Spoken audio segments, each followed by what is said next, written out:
또 헤어지자는 말을 들었습니다. 그 사람이 당신을 쉽게 보는 게 아닙니다. 그 사람은 감정을 감당하는 법을 모르는 겁니다.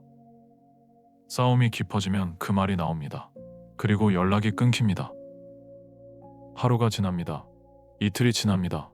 당신은 이별을 살아내고 있습니다. 그런데 며칠이 지나면 그 사람에게서 연락이 옵니다. 폭풍이 지나간 것처럼. 그 사람은 말합니다. 우리 헤어진 거 아니잖아. 그냥 싸운 거지. 그 말이 나올 때마다 당신은 혼자 이별을 통과합니다. 그런데 그 구조를 당신이 멈출 수 있습니다. 싸움이 일정 선을 넘으면 그 사람은 그 말을 꺼냅니다. 이러면 그냥 헤어지자. 계속 이럴 거면 우리 끝내자. 그리고 연락이 사라집니다. 문자를 보내도 읽지 않거나 읽어도 답이 없습니다. 전화를 해도 받지 않습니다. 그리고 며칠이 지나면 연락이 옵니다. 평소처럼 아무 일도 없었던 것처럼. 당신이 묻습니다. 우리 헤어진 거 아니야? 그 사람은 태연하게 말합니다. 헤어진 게 아니라 그냥 싸운 거라고. 그 말 앞에서 당신은 자신이 며칠 동안 무엇을 한 것인지 모르게 됩니다. 이미 감정은 이별과 맞닿아 있습니다. 이 장면이 한 번이 아닙니다. 같은 싸움이, 같은 말이, 같은 며칠이 반복됩니다. 반복되다 보면 당신도 압니다. 그 사람이 진심으로 헤어지려는 게 아니라는 것을. 그래도 그 말이 나올 때마다 당신의 마음은 매번 이별합니다.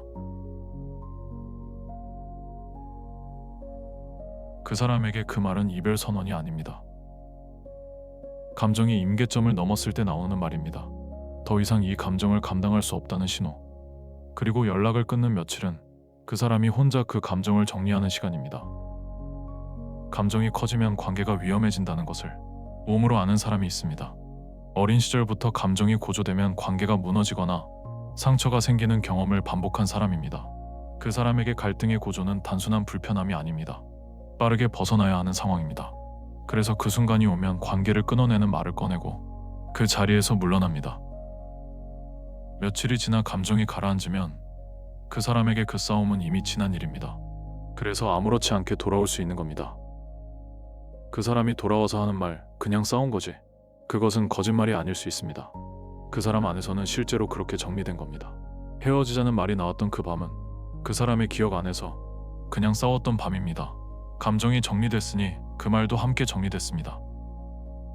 하지만 당신 안에서 그 밤은 이별이었습니다. 그리고 그 며칠은 이별을 살아낸 시간이었습니다. 그 사람에게는 감정을 정리한 며칠, 당신에게는 이별을 통과한 며칠. 같은 시간이 두 사람에게 완전히 다른 것이었습니다. 그 사람이 돌아오면 당신은 그 혼란을 혼자 삼킵니다. 당신이 감당한 것들이 있습니다. 그런데 그 사람은 그것을 모릅니다. 그 사람에게 그 며칠은 이미 끝난 일이기 때문입니다. 그 사람이 돌아왔기 때문에 당신도 그 관계로 돌아갑니다. 그 며칠의 무게를 꺼낼 자리가 없습니다. 꺼내는 순간 그 시간이 다시 시작될 것 같기 때문입니다. 이 장면이 반복되면서 당신은 그 시간을 견디는 방법을 익힙니다. 그 말이 나오면 며칠이 지나고 그 사람이 돌아온다는 것을. 그래서 그저 멈춰 있습니다. 싸우고 난 뒤의 공백처럼 곧 화해가 올 것을 알면서 그 시간을 이별이 아닌 것으로 버팁니다. 이것이 반복될수록 당신은 이 관계 안에서 이상한 역할을 맡게 됩니다. 그 사람이 떠났다가 돌아오는 동안 그 관계를 혼자 붙들고 있는 사람. 그 역할을 맡으면서 당신 안에서는 한 가지 기대가 생겼습니다. 반복되면 무뎌질 거라고 생각했을 겁니다. 그런데 그렇지 않습니다. 그 말이 진심이 아니라는 것을 알면서도 매번 이별처럼 아픕니다. 그 이유가 있습니다. 그 말이 나오는 순간 당신의 몸은 그것을 진짜로 받아들입니다. 헤어지자는 말은 그 자체로 상처입니다. 진심이냐 아니냐와 상관없이 당신이 그 사람을 사랑하기 때문에 그 말이 나올 때마다 그 관계가 무너지는 감각이 옵니다. 그것은 반복된다고 무뎌지지 않습니다. 당신이 그 사람을 기다리는 것은 사랑이기도 합니다. 그 사람이 돌아올 것을 알면서도 그 며칠을 버티는 것, 그것은 당신이 가진 마음입니다. 하지만 그 마음 안에 공포가 섞이기 시작하면 기다리는 행동의 의미가 달라집니다. 그 사람을 사랑해서 기다리는 것인지, 이 관계를 잃는 것이 두려워서 기다리는 것인지, 그 경계가 당신 안에서 흐릿해진 지 오래입니다. 두 가지가 같은 행동으로 나타나기 때문에 당신은 그것을 모두 사랑이라고 부릅니다. 그 혼란 속에서 당신이 점점 잃어가는 것이 있습니다. 그 며칠 동안 자신이 무엇을 느꼈는지 아는 감각입니다. 그 사람이 돌아오면 그 감각은 꺼낼 자리를 잃습니다. 관계가 다시 시작되었고 그 사람은 그 밤을 이미 지나간 일로 두고 있기 때문입니다. 그래서 당신은 그것을 혼자 정리합니다. 상대의 말에 대한 나의 감각은 혼자만의 몫이 됩니다. 그것이 반복됩니다.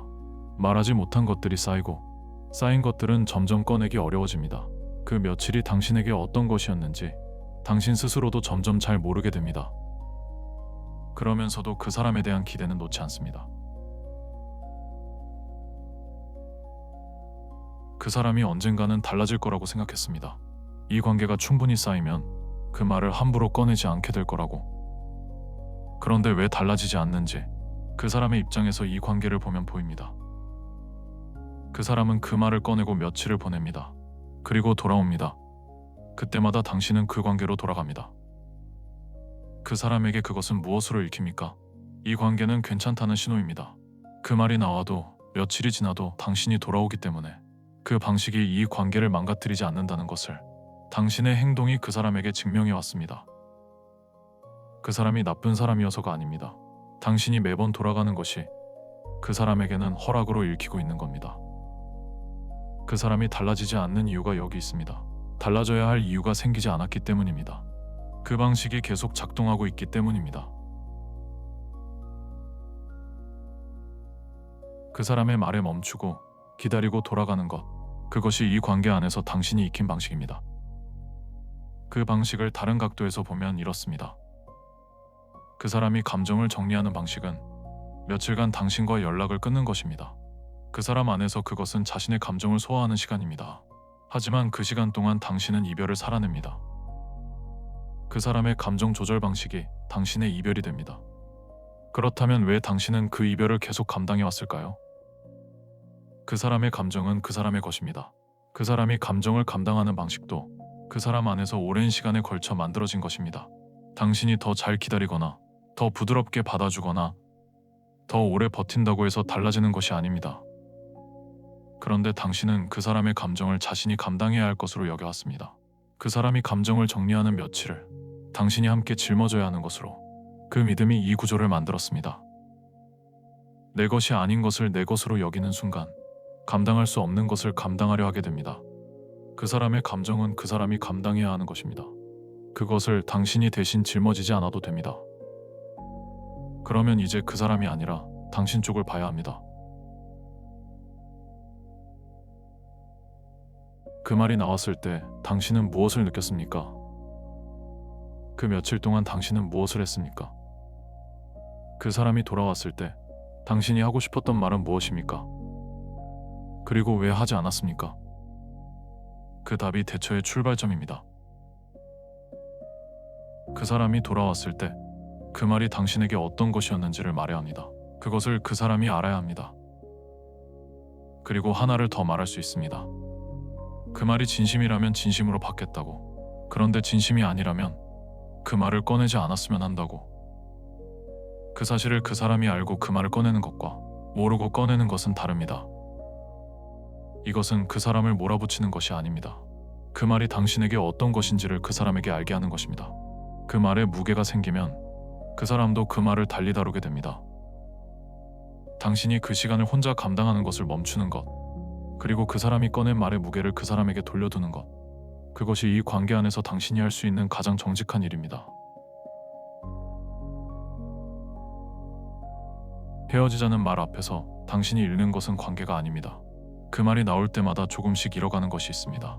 그 말이 당신에게 어떤 것인지 아는 감각, 그리고 그것을 말할 수 있다는 믿음.